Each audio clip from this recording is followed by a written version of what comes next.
pelajar yang viral di media sosial. Dalam rekaman yang beredar, nampak seorang SMP berlarian dan saling mengejar di tengah jalan Sumatera dengan cara memukul bagian wajah dan menjambak rambut korban. Viral di media sosial. Tanya kasus.com. Kita sama-sama, sedangkan siswa SMP mencapai 25% dari siswa.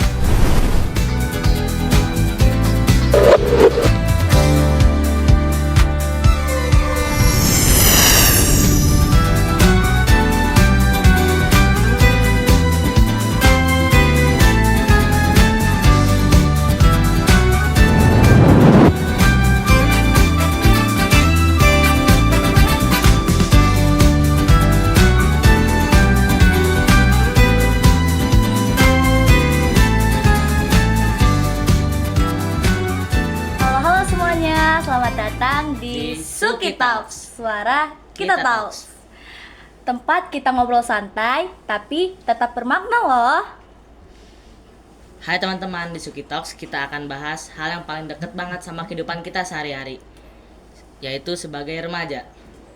Nah, di episode kali ini kita akan membahas topik yang cukup serius loh, tapi penting banget, yaitu kenakalan remaja. Mulai dari penyebabnya, dampaknya, sampai gimana sih cara kita agar tidak terjerumus ke hal-hal negatif. Harapannya, dari obrolan ini kita bisa mengingatkan satu sama lain. Jadi tetap stay tune ya, dan dengerin sampai akhir. Karena cuma di Suki Talks, obrolan santai jadi lebih berarti. Nah, di episode kedua kali ini, yang pasti kita mengundang bintang tamu yang enggak kalah keren dari episode pertama. Kita sambut Bu Penny. Assalamualaikum. Waalaikumsalam. Assalamualaikum Bu Haji. Pak Haji, sehat Bu Haji, Pak Haji? Sehat Bu. Masya Allah, datang ke podcast yang kedua kalinya ini. Yang pertama Didi Kobusher. Amin. Habis tegang banget ya, tarik napas, buang ya. Oke. Sehat, Rafa. Alhamdulillah sehat Bu. Ini siapa sih namanya? Rara. Belum pernah ngajar soalnya. Rara dipanggil. Nara. Oke. Terima kasih atas undangannya. Iya Bu. Dari dulu ya. Ibu basicnya dari awal emang guru BK. Dari awal lulus kuliah ya guru BK, guru bimbingan konseling, pendidikan bimbingan konseling. Pas masuk SMP 212, dari awal sudah jadi guru BK. Kalau masuk dari ini berarti biografi Ibu dulu ya? Iya. Kalau dari ngajar BK-nya itu sudah dari tahun 2017. Jadi Ibu lulus kuliah 2016, 2017 diajak dosen Ibu untuk menjadi guru BK di sekolahnya swasta. Itu cuma berjalan setahun. Terus Ibu ngajar lagi di SMK Jakarta Pusat 1 itu selama 7 tahun. Dari 2017 sampai 2023. Berapa tahun tuh? Ayo hitung.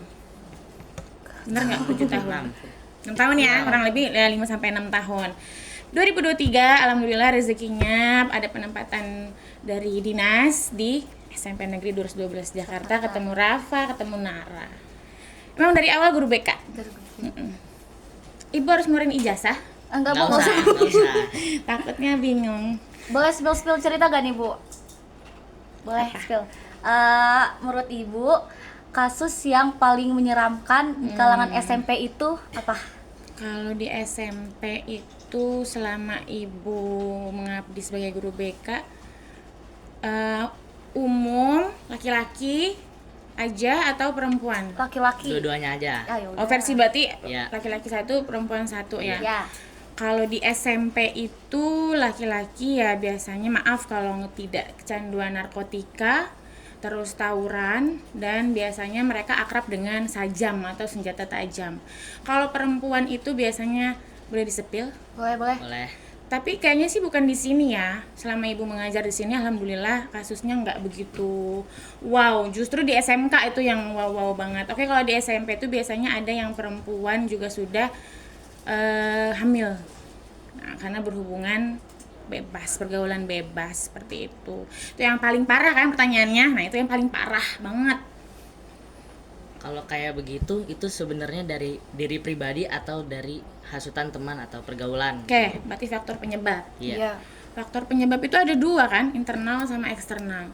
Kalau kita bicara faktor penyebab itu biasanya kalau internal dari dirinya sendiri, dari diri Nara mungkin atau Rafa, itu masih kurang percaya diri, masih suka, masih belum mencari potensi dirinya atau jati dirinya itu. Saya harus gimana ya supaya diterima sama, kalau bahasa kalian sekarang circle ya. Iya, circle. Kalau ibu dulu, zaman ibu namanya geng-gengan ya, sekarang juga geng. Dulu zaman sekarang kan circle tuh. Nah, yang ibu perlihat dari segi psikologi perkembangannya itu anak-anak seumuran kalian nih yang 11 ya, 11, 12, 11, 12. 13 ya. Itu mereka masih galau mencari jati dirinya. Gimana ya supaya gue dianggap keren? Gimana ya kalau misalnya gue gabung tapi gue nggak ngerokok, pasti gue nanti dibilang nggak keren. Nah, itu kan pencarian jati diri yang masih belum terdeteksi dari dirinya sendiri. Nah, faktor internal itu harus didukung juga sama faktor eksternalnya. Eksternal apa? Internal kan dari dalam, X-nya Dari Luar. lingkungan. dari lingkungan. Yang hal pertama yang menyebabkan anak-anak remaja ini mungkin kehilangan arah kalau ibu bilang, yaitu dari pola asuh. Kebanyakan kan orang tua itu, kalian itu dilahirkan oleh orang-orang tua yang milenial dan Gen Z rata-rata. Ya, kalau ibu dilahirkan oleh Gen Boomer. Nah, di mana mereka bekerja mungkin dari pagi sampai sore, taunya kalian rapot bagus, tidak memperhatikan perkembangan, tidak memperhatikan prosesnya, tidak memperhatikan handphone. Nah, apalagi gadget. Kalau bicara gadget, misalnya maaf nih, kamu dibeliin gadget satu-satu sama orang tua kan? Iya. Iya. Ini masih dibeliin orang tua loh. Tapi kebanyakan orang tua nggak berani periksa handphone kalian. Alasannya karena itu hak asasi gitu kan, nggak boleh dilihat, privasi. Oh enggak, jadi info, kalau kalian menganggap privasi itu ya kalian kalau sudah berusia 17 tahun ke atas. Kalau masih berusia di remaja SMP ini masih belum bisa dikatakan privasi, jadi orang tua harus periksa. Apalagi sekarang canggih ya, ada namanya kontrol parent ya di sini ya. Iya. Jadi kalau kita mau donat-donat tuh ada. Ada Nah, kesana. balik lagi ke pertanyaan Rafa sama Nara. Nah, itu faktor internal dari dalam diri. Mereka merasa di rumah nggak diakuin, berteman salah gaul, salah pilih supaya dibilang keren. Entah dia mungkin rokok, terus abis itu kecanduan gadget dengan judi online. Ya kan, sekarang banyak banget marak judi online di kalangan kalian. Ibu juga bingung gimana cara daftarnya. Harusnya kan ada KTP atau apa, tapi ibu nggak paham deh. Nah, eksternalnya dari pola asuh orang tuanya gitu. Kalau Rafa sama Nara di rumah orang tuanya gimana? Ibu boleh dong nanya. Oke. Boleh. Dari siapa dulu? Gimana? Dari Nara dulu. Kalau saya biasanya HP saya itu kalau pulang sekolah dipinjam adik saya. Biasanya kalau malam biasanya mama suka ngecek gitu. Kalau misalnya chat saya kalau di WA itu Berarti masih suka ya, ngecek. makanya saya nggak pernah nge-save nomor cowok kecuali yang kayak Kak Rafa Iya. sama Kak Nugi gitu yang penting buat Iya. iya. Oh. Iya itu. Terus kalau Rafa? Kalau saya biasanya HP-nya itu paling dicek dipakai sama orang tua paling cuma buat belanja di e-commerce biasanya. Oke. Apa nih yang dibelanjain sama Rafa gitu ya? Sama biasanya mama pinjem buat belanja juga. Itu aja paling Bu kalau buat Berarti pengecekan masih HP. dikontrol ya? Masih. Kalau pulang sekolah biasanya emang orang tua kerja sampai malam atau ada hadir kalian pulang mereka ada gitu? Biasanya saya mama saya itu biasanya pulang jam 5. Kerja berarti? Iya, kerja. Dua-duanya kerja? Iya. Kalau Rafa dua-duanya kerja? Dua-duanya kerja. Oke, berarti pada saat pulang nggak ada di rumah? Kalau ayah saya Ada di rumah. Nah, tapi tetap masih dikontrol by phone, Masih. by WA ya kan? Masih. Oke. Nggak kekurangan perhatian dari orang tuanya? Enggak. Enggak, Nah, kalau Pulang balik sekolah lagi. aja ditanyain. Nah, kalau faktor penyebabnya tadi Ibu lupa sebutkan, biasanya kurang perhatian, mereka cari perhatiannya di luar, terlebih lagi di sekolah. Makanya kalau ada guru-guru yang ABCD dicerewetin, itu biasanya anaknya kurang perhatian di rumahnya. Jadi dia nyari perhatian, tapi nyari perhatiannya dengan cara yang negatif atau berulah. Alhamdulillah berarti orang tua Nara sama orang tua Rafa berproses belajar jadi orang tua yang baik. Apalagi saya sebenarnya belajar podcast ini diajarin sama mama. Tadi malam saya belum belajar sama mama. Iya, kan semua berproses, nggak langsung tiba-tiba oh iya kita bisa keren jadi narasumber, oh kita keren jadi langsung jadi MC, enggak, semua berproses gitu. Pertanyaan Aus selanjutnya, juga ya, boleh nggak sih? Boleh Bu. Boleh diminum dulu. Kita ada sediain sajen. Ya, kita sambil ngobrol aja. Oke, Bu. Lanjut. Saya pernah nih Bu lihat siswi. Nah, biasanya sih di kelas 7, 8, 9 nih Bu. Kalau misalnya saya lagi ke kamar mandi tuh biasanya tuh dia lagi touch up make up gitu loh Bu. Atau ada yang bawa juga bedak foundation gitu, cushion. Ya. Menurut Lalu? Ibu gimana sih cara kita nasehatinnya, soalnya saya juga pernah tuh Bu ngeliat gitu, saya udah nasehatin tapi dia malah tetap bawa. Cara untuk Nasehatinya lagi. menghadapi kali ya Nak, kalau Iya. menasehati kan kesannya ibu juga belum layak untuk menasehati orang-orang yang berada di lingkungan ibu, jadi bahasanya mungkin menghadapi karena itu juga bertantangan dengan aturan sekolah ya. Ini berarti siswi ya? Iya.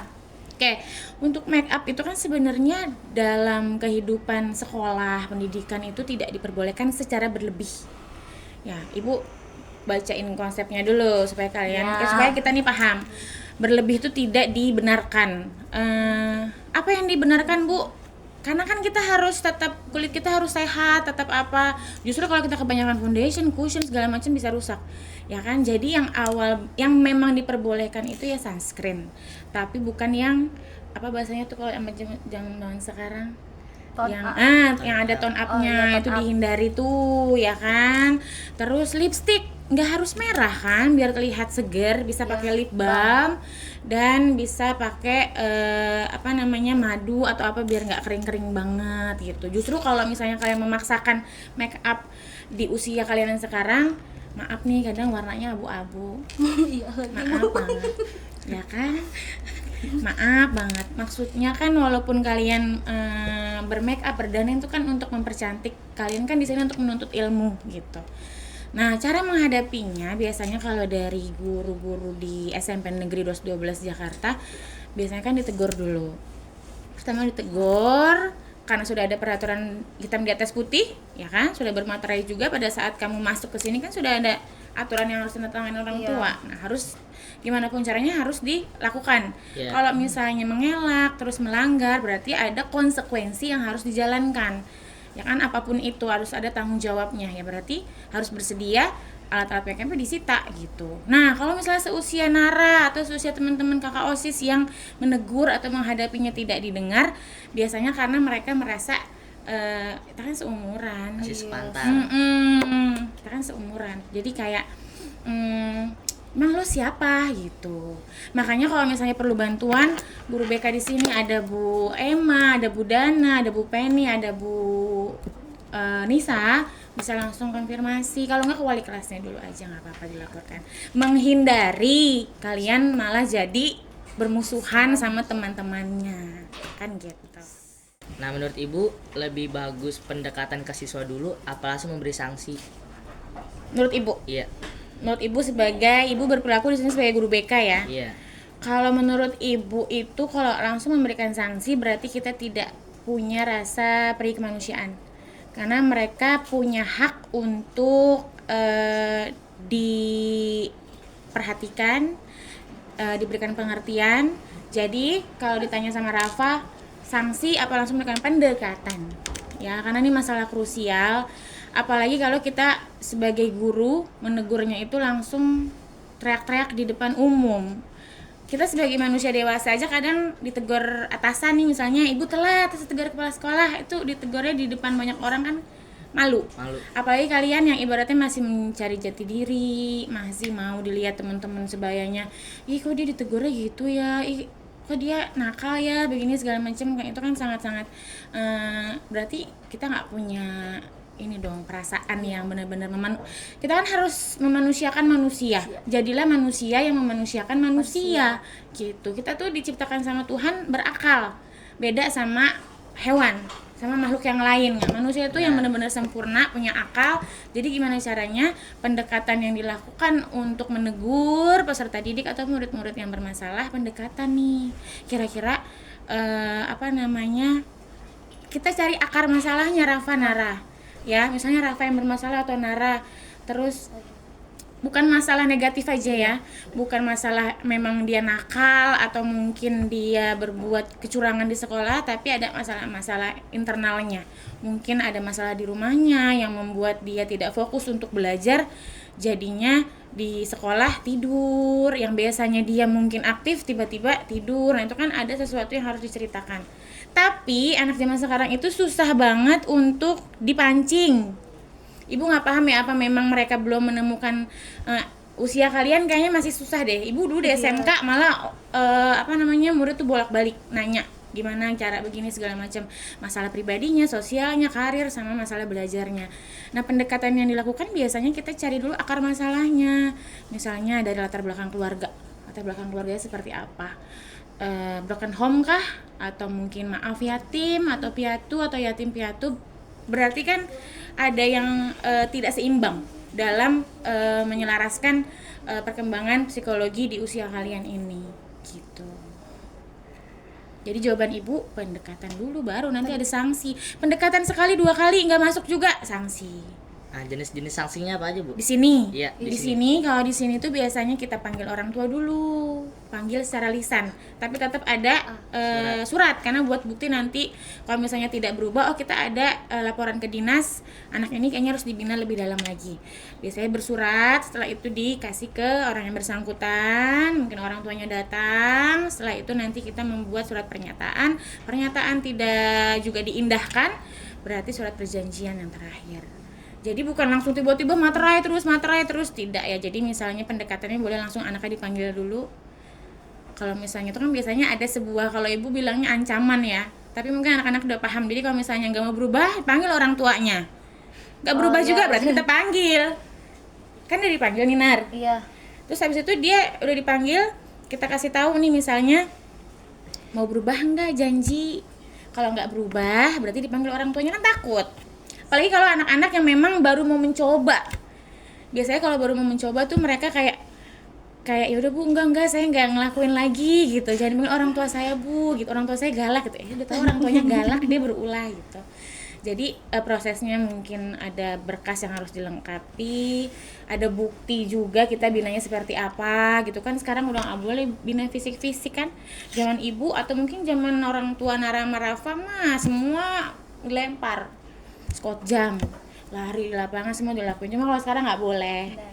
Nah, gimana caranya muter otak lagi gurunya? Apa pendekatannya? Berarti kan dengan cara hati ke hati, kan heart to heartnya dilihat. Kenapa sih dia bisa begini? Ada beberapa anak, ibu nggak spill nama ya di sini yang memang mungkin bermasalah banget, mungkin kalian tahu. Tapi mau dikeluarin gitu gak Bu? Kalau dikeluarin itu kan kita harus lengkap dokumentasinya, apa segala macam perkembangannya, apakah ada perubahan, apakah dia kambuh lagi gitu. Mungkin dibilang parah karena seringkali namanya disebut terus gitu kan. Jadi pada saat dipanggil, ternyata kalau kita ngobrol dengan orang tersebut, ada sesuatu di pikiran dan hatinya itu yang memang berontak gitu. Jadi enak diajak ngobrol, dia masalahnya terlalu larut, terlalu dalam di masalah keluarga. Jadinya dia berontaknya di sini, mencari pengakuan. Itu nyata, real ada di sini. Salah satu, pokoknya ada beberapa lah di sini. Cuma memang makanya ibu bilang nggak bisa kita langsung ngasih sanksi, suruh keluar, putus KJP, nggak begitu. Jadi tetap ada pendekatan secara hati ke hati, wali kelas sama muridnya. Jadi nanti kalau misalnya kalian belum tahu rutenya itu dari wali kelas dulu. Wali kelas ke anak yang bersangkutan, wali kelas merasa tidak bisa untuk sendirian, nanti minta bantuan dengan guru BK. Yang guru BK juga masih banyak yang harus dibahas, berarti langsung ke kesiswaan. Kesiswaan juga berkolaborasi dengan kepala sekolah, tentunya dengan orang tua, karena kalian dititipkan di sini. Ya dong, dititipkan enggak?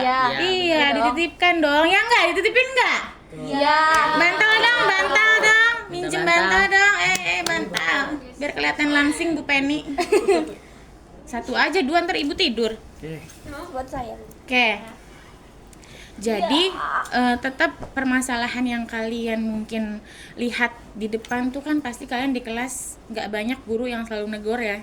Iya. Kan di kelas walaupun itu mungkin kelas kebanyakan mungkin ada circle-circlean, tapi kan pasti ada beberapa yang memang secara akademik dia kurang. Nggak ada anak yang bodoh ya, adanya malas. Jadi jangan sampai kalian terucap dia mah bego gitu, jangan. Jadi semuanya itu sudah dikasih Tuhan porsi otak yang sama, cuma gimana cara ngolahnya, entah dia malas, entah dia memang balik lagi ke kenakalan remaja ini. Apalagi di era digital kan kenakalan itu beraneka ragam. Kalau dulu kan cuma apa zaman ibu bolos. Terus apalagi tuh nggak ngerjain tugas. Kalau sekarang cyberbullying, cyberbullying bisa bikin efek akun dengan nama apapun, pas dilacak tidak ada dan lepas tanggung jawab. Terus ada namanya kecanduan game online, kecanduan judul yang paling parah, judi online. Nara Rafa nggak judi online kan? Astagfirullahaladzim. Enggak, Bu. Saya Kalau game masih lah ya. Iya, game. Jarang-jarang. Nggak apa-apa kalau misalnya masih bisa dijangkau otak mah. Nah, tadi kan udah ibu jawab tuh. Ya, ada lagi. Kita ngobrol lagi, sharing-sharing. Nah Bu, kalau misalnya ada siswa yang dipanggil ke ruang BK, Yes. nah tapi dia ngelakuin kayak nggak mau cerita gitu pas di mediasi, jadi sifatnya Diem kayak aja. defensif gitu ya. Itu gimana Bu? Cara biar dia mau cerita? Dipanggilnya, dia masalahnya personal apa memang masalah dengan temennya? Nah, Contohnya misalnya dari masalah Rafa. sama temennya. Temennya ada di situ. Iya, Apa baru dipanggil saat dia doang gitu? ya dipanggil dia doang deh. Misalnya Rafa sama Nugi lagi berantem, terus mau dimediasi sama Bu Emma misalnya contoh. Terus yang dipanggil sama Bu Emma, kamu duluan apa dua-duanya apa gimana? Ya anaknya duluan gitu. Menurut kamu? Satu-satu tuh. Satu-satu? Iya. Kalau satu-satu biasanya memang itu yang paling dikedepankan supaya tidak ada adu mulut, adu argumen, adu mulut di forum mediasi tersebut. Jadi satu-satu dulu digali pertanyaannya sama guru BK-nya, setelah itu baru nanti digabungin. Nah, pertanyaannya Rafa bagus banget, gimana caranya membuat orang yang introvert mungkin atau memang tidak mau mengungkapkan apapun itu pada saat sudah dipanggil, sudah ada masalah tapi tetap tidak mau untuk mengungkapkan. Biasanya kita pakai metode mereka kalau misalnya memang nggak mau secara verbal atau secara lisan, boleh yuk nih ada kertas ibu tinggal. Silahkan kalian tulis atau Rafa tulis masalahnya apa sih sama Nugi sampai berantem sindir-sindiran di medsos misalnya. Kalau misalnya emang dia mungkin malu, biasanya yang paling ibu sering temuin sih malu aja sih Rafa. Nggak yang sampai diem aja. Selalu pasti ngomong, tapi ya itu kita harus sabar nungguin. Ada ibu tungguin ya sampai jam 2 juga nggak apa-apa ibu tungguin. Nah pasti kan dia ada rasa gue pengen pulang gitu kan. Akhirnya dia ya udah, dari guru BK-nya juga harus membangun rasa percayanya dulu. Kalau dia udah nggak suka sama guru, dia nggak akan cerita. Makanya kalau ibu personal, mungkin kalian tahu yang pernah ibu ajar juga, kalau misalnya ibu tuh mulutnya kadang jahat kali ya, kalau berucap udah kesel banget. Itu dia kayak pernah deh. Pernah. Nah, biasanya kan langsung ibu panggil. Maaf ya, tadi ibu salah ya ngomong maaf. Jadi kayak walaupun dia abis kaget nih, kaget nih, malu sekali ditegur sekali di depan kelas, biasanya ibu panggil lagi di depan kelas juga, maaf ya tadi ibu salah, tapi kita juga ngajak ngobrol, kenapa ibu ngegas, karena kamu begini kan, jadi mereka nerima kalau oh iya kan tadi gue juga salah kan gitu. Nah biasanya tuh Rafa, guru-guru BK di sini ambil metodenya, ya udah kalau nggak mau ngomong boleh nggak nih ibu kasih kertas, yuk kalian ngomong di kertas ini, setelah itu ibu boleh baca. Nah itu biasanya wali kelas juga kayak gitu make. Jadi mereka malu mungkin untuk tatap muka. Kayak Nara nih kan masih malu-maluan nih, masih dak-dikduk. Nah kalau Rafa nih udah mulai good, nggak apa-apa proses. Nah itu biasanya mereka ibu suruh tulis di kertas, itu bisa loh, 1 HPS nggak cukup. Sebenarnya banyak yang dipendam. Benar, tapi dia nggak bisa ngungkapin. Biasanya anak sekarang itu Introvert. Dibilang jadi cepat banget menganggap dirinya introvert, tapi mungkin hanya keterbatasan komunikasi dengan orang lain, tidak percaya diri aja gitu. Jadi kita kasih kertas, kadang Bu nggak cukup, Ibu kasih lagi, itu banyak.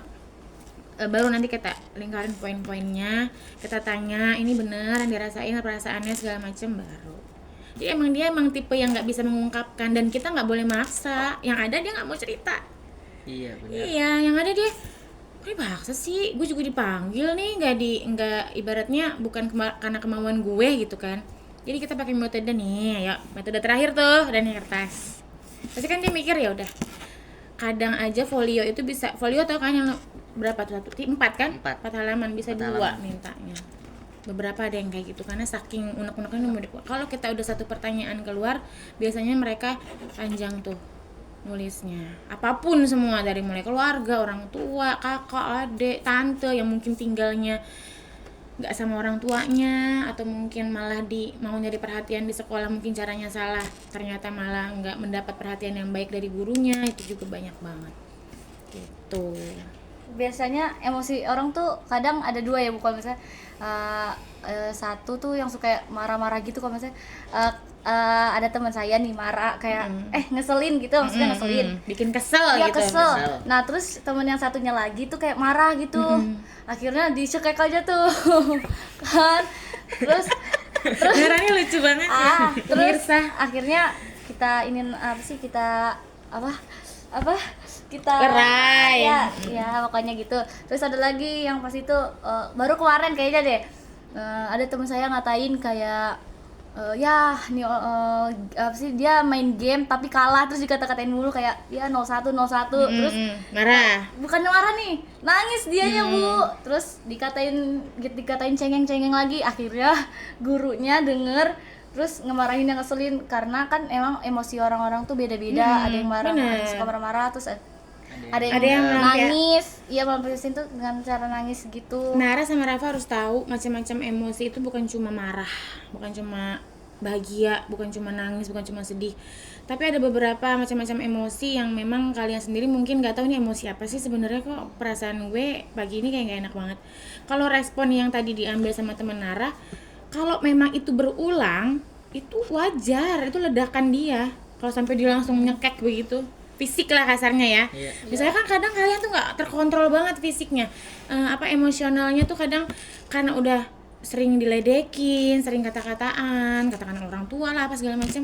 Biasanya mereka nonjok, tapi mungkin mereka tapi ada loh anak yang memang gue berpikir kalau gue nonjok orangnya, gue bakal panjang nih urusan di sekolah nih. Dia akan nonjok yang lain, fasilitas sekolah lah dia tonjok. Itu sebenarnya luapan emosi yang udah tertimbun. Nggak mungkin baru sekali diledekin langsung dihajar, nggak mungkin. Ya, dan bisa lagi karena memang gen dari orang tuanya atau dari pola asuhnya, ya. Jadi kita harus hati-hati loh. Kadang kita nih, misalnya kamu Rafa punya adik gak? Punya. Kamu punya adik? Punya. Ya. Kita jangan membanggakan perilaku negatif mereka di depan umum. Misalnya contoh, adiknya Rafa cowok cewek? Cowok. Misalnya sering mukul. Misal. Sering mukul. Terus dia mamahmu ngajak adiknya bertemu sama teman-teman sebayanya. Terus mamahmu mengungkapkan, iya dia demen mukul, tahu ini lagi demen mukul, hobi mukul. Sedangkan mukul itu kan bukan hobi. Itu perilaku yang harus kita cegah. Apalagi seumuran 2 tahun, 4 tahun, 5 tahun tuh lagi masa-masa pertumbuhan golden age-nya banget. Jadi kalau gitu jangan membanggakan dia dia egois orangnya, di rumah jarang cuci piring Nara tuh. Itu jangan malah diungkapkan, justru dia merekam perilaku saya diomongin, ini berarti itu perilaku baik ya. Itu karena dia masih umur 2 sampai 4 tahun kan. Terekam sampai dia gede, gue mukul, orang tua gue juga enggak pernah negor. Nah, itu. Karena kalau ibu bisa simpulin, sebenarnya orang itu nggak mau sih nonjok, nyekek segala macam, karena mungkin udah kesel kali ya. Gue udah sabar banget nih, gue hajar sekalian aja ya, walaupun itu mungkin perbuatan yang emang ada resikonya. Pada saat dikumpulin juga pasti kan yang ini juga suka iseng, yang ini juga suka iseng, ya samanya. Sedangkan yang iseng ini diisengin nggak mau, kan aneh. Makanya ibu selalu bilang, kamu kalau nggak mau diisengin jangan iseng, jangan mulai duluan. Nara kayak gitu. Kok gitu tahu sih Bu? Kelihatan Nara, Rafa juga. Iya deh. aku mau cerita lagi, Bu. Boleh. Saya cerita ya, Bu. Mm. Aduh, tadi disensor aja ya, Kak. Jadi pas kemarin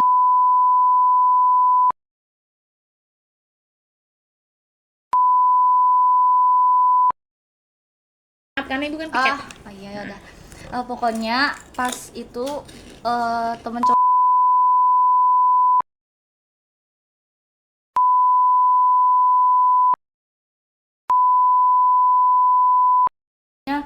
aduh, saya mau nangis, Bu.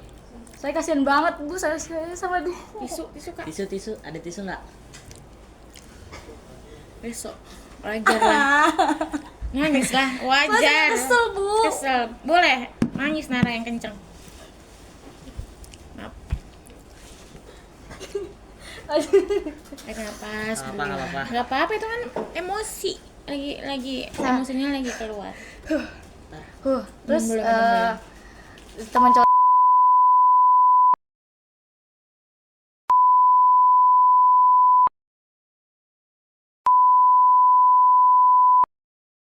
kata-kata yang nggak pantas, Nggak tidak pantas, pantas gitu. Tidak Kayak pantas. apa namanya? Pengen di itu Ya paham. Itu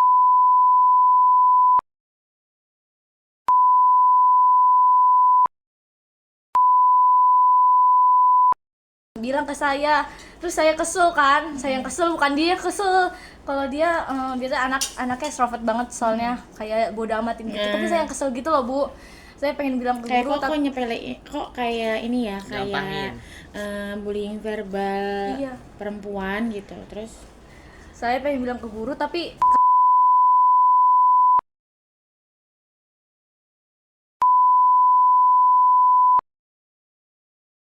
pakai ciri-ciri itu kayak yang terus sampingnya lagi kurus. Nggak tahu itu, Bu. Saya udah kesel banget, Bu, sama itu. Waduh, ciri-ciri Jadi- jangan. jangan di spill ya. Jangan ya. Udah. Kayak ada lah pokoknya. Saya masih nyari, saya kesel banget, Bu. Oh, berarti Nara belum ketemu. Belum, saya kesel banget soalnya kayak pengen saya cangkrem aja tuh mulutnya. Tapi emang iya sih soalnya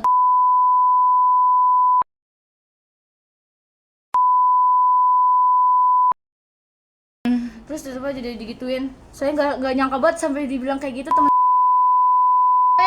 Bu, Kamu itu perempuan. termasuk pelecehan seksual nggak Yes. sih? Iya, Bu. Ini lagi rame dibahas. FHUI. Yang FHUI soal kekerasan seksual secara verbal, secara chat. Jadi perempuan tuh serba salah ya. Perempuan tuh serba salah ya. Kadang ibu aja udah pakai baju kayak begini panjang. Kalau lagi nunggu di jalanan atau beli kopi, kadang ada aja tukang parkir yang ngeliatin atau mungkin yang jadi perempuan tuh serba salah. Kenapa ibu bilang serba salah? Mau kita berpakaian setutup apapun, kalau emang otak dan birahi dari seorang laki-laki nggak dieduket sama orang tuanya dari awal, itu bakal terus menurut dia kayak fisik dari perempuan yang maaf, mungkin dadanya besar atau mungkin bagian bawahnya besar, pinggangnya besar, dan itu menurut mereka kayak apa sih gitu. Yang tadi si Nara ceritain, ibu juga sebagai perempuan ngerasa oh berarti usia SMP sekarang juga krusial untuk masalah kekerasan seksual secara verbal ya. Itu kan verbal. Iya. Dia menyebutkan, dan mungkin nih temennya nggak tahu kalau ini teman sekelasnya Iya, yang itu. nyebutin tuh Rafa. Jadi ternyata terlapor gitu. Sebenarnya kalau misalnya kejadian kekerasan seksual itu yang lagi ramai diperbincangkan, yang mungkin sekarang ini malah yang ramai di medsos itu sekelas fakultas hukum yang harusnya mengerti hukum verbal, hukum pemerkosaan segala macam, terus bahasanya gimana ya nak, bahasa-bahasa yang digunakan hukum kayak misalnya mungkin konsen atau apa tuh dijadikan bahan pelecehan, menurut ibu itu udah nggak ada akal pikiran. Makanya seorang anak itu sebenarnya mereka sih nggak salah ya. Balik lagi sama pola asuh orang tuanya seperti apa, uang apa yang diberikan untuk anaknya, uang haram kah, uang halal kah. Karena kalau kita, mungkin Bu Muti atau Pak John sering ngasih tahu kalian, kalau kita makan uang haram 0,1% pun masuk ke darah, ngalir ke darah, dan itu jadinya hal-hal negatif pasti terus mengalir. Dan yang tadi Rafa bilang itu termasuk kekerasan seksual ya, walaupun bukan nyolek, ya kan? Dia nggak nyampe nyolek, dia hanya membayangkan. Itu kan udah liar banget, berarti pemikirannya. Jadi ada istilah yang namanya kalau dulu kan bilangnya protect your daughter, tapi menurut ibu itu salah. Jadi segimanapun kita berpakaian, kalau emang your son-nya itu nggak dieducate, nggak diajarin untuk menundukkan pandangan segala macam, ya tetap laki-laki yang punya pikiran yang cepat birahinya itu yang salah. Makanya ibu kayak surprise banget dengar cerita Nara tadi kan umurnya 14-15. Nah itulah bahaya digital kalau kita bebas nih, nggak pakai aturan.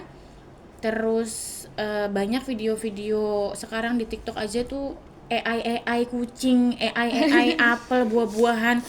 Itu ada di FYP ibu loh.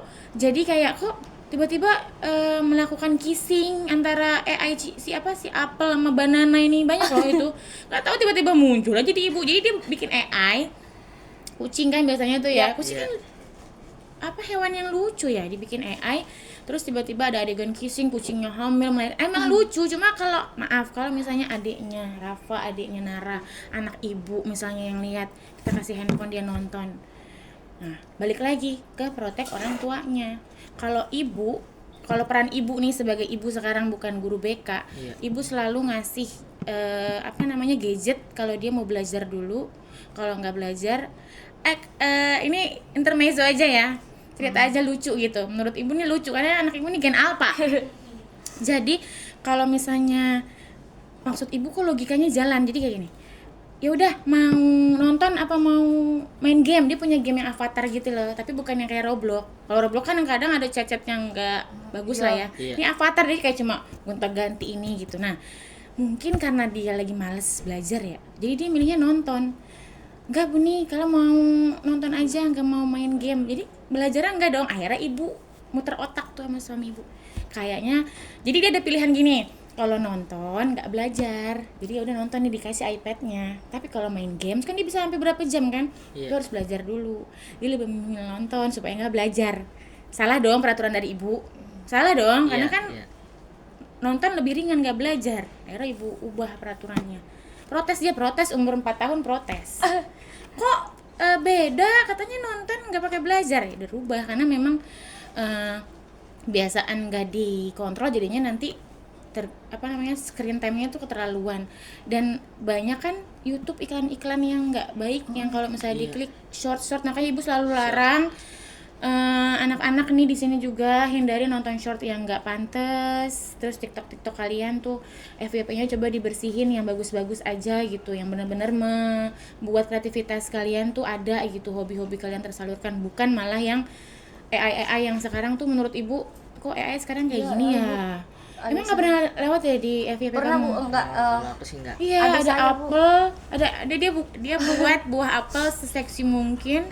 Terus banana jadi cowoknya, terus tiba-tiba ketemu di jalan, terus kissing, terus habis itu punya anak apelnya gitu. Jadi kayak kok ini kan sebenarnya lucu ya kalau buat anak-anak dijadikan tontonan, tapi bukan adegan yang pornografi gitu kan kissing gitu juga termasuk adegan pornografi, apalagi udah edit AI gitu. Saya juga sering kayak ngeliatin gitu kan, adik saya main HP gitu ya, short gitu emang sering datang Bu, AI emang parah banget Bu. Makanya kalau misalnya adik saya lagi main HP nonton gitu, saya liatin. Omelin, ya. Soalnya pasti mama saya kayak suka ngegosok atau nyuci baju gitu biasanya pulang kerja. Ibaratnya itu cara normal atau cara supaya orang tua Nara tetap sehat lahir batinnya, dikasihlah handphone gitu. Nah, Nara sebagai kakak harus lihat gimana adik saya ya gunain gadgetnya yang udah dikasih gitu. Makanya kan ibu selalu bilang, kamu udah dikasih handphone sama orang tua, handphone bagus, handphone mahal yang harganya bukan 800.000, 4 juta, 5 juta tuh handphone, kamu nggak pergunakan dengan baik, kesian dong orang tuanya nyari uangnya sia-sia banget tuh. Kita minum Dulu. Iya. Minum walaupun rasanya air.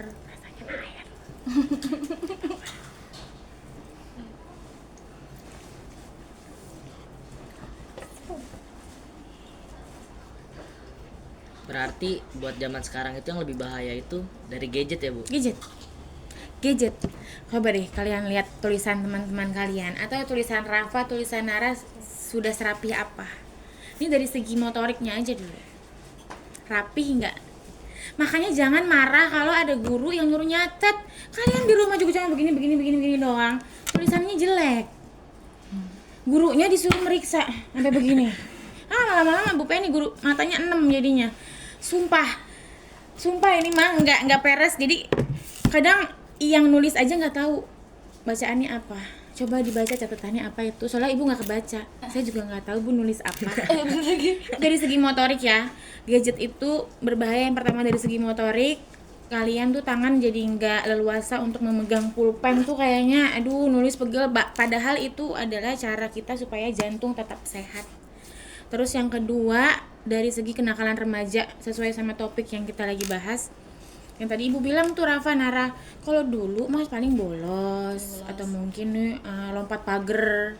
Zaman dulu mah gitu kenakalannya. Sekarang kan udah banyak cyberbullying, terus judi online. Terus lebih parahnya lagi, mereka bisa mengakses semua link-link di YouTube yang berbau pornografi.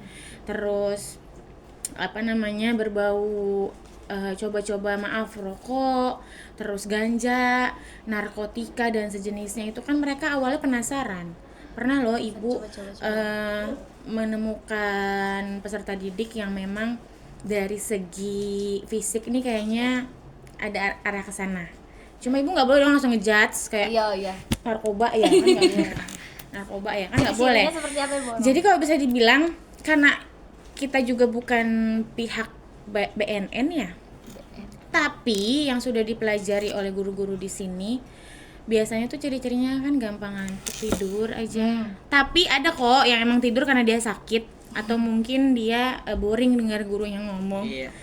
Gitu. Terus tapi ciri-ciri tidur ini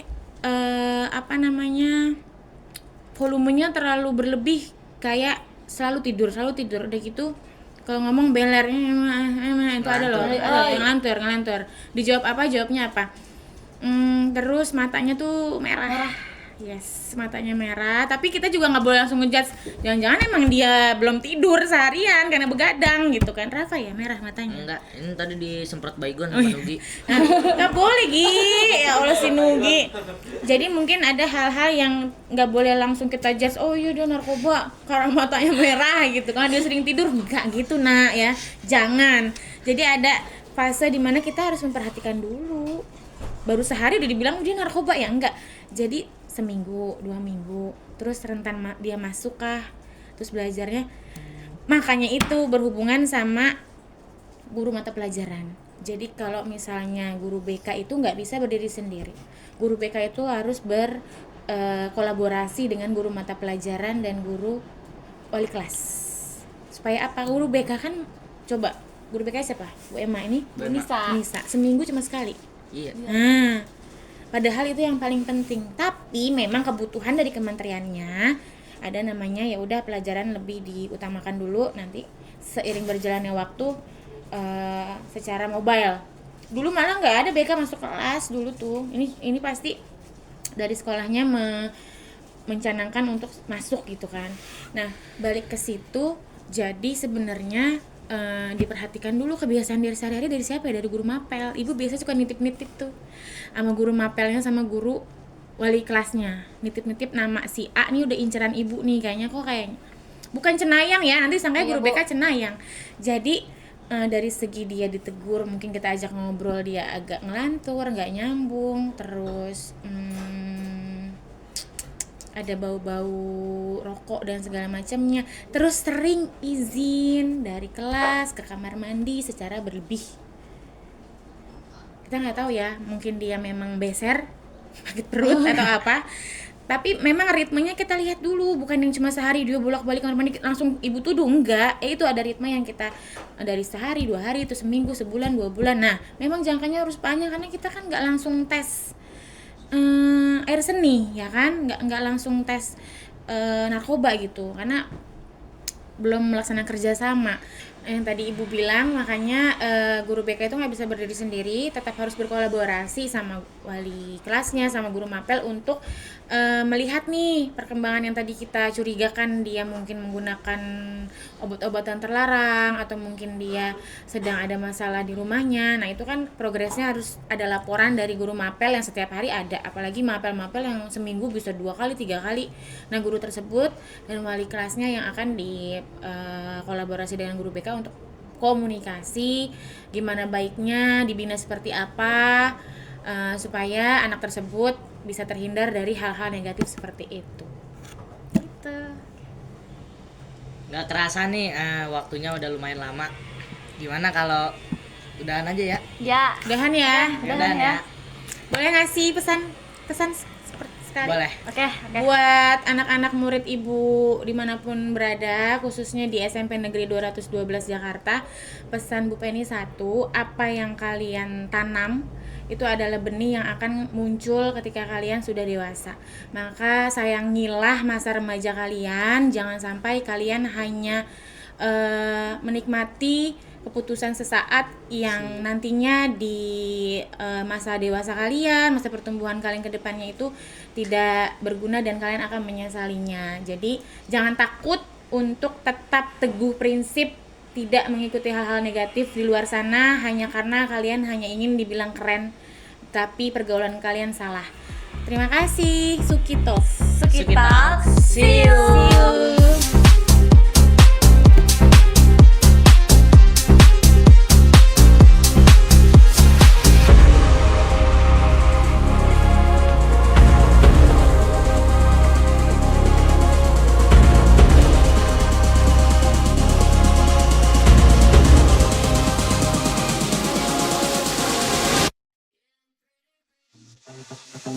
We'll be right back.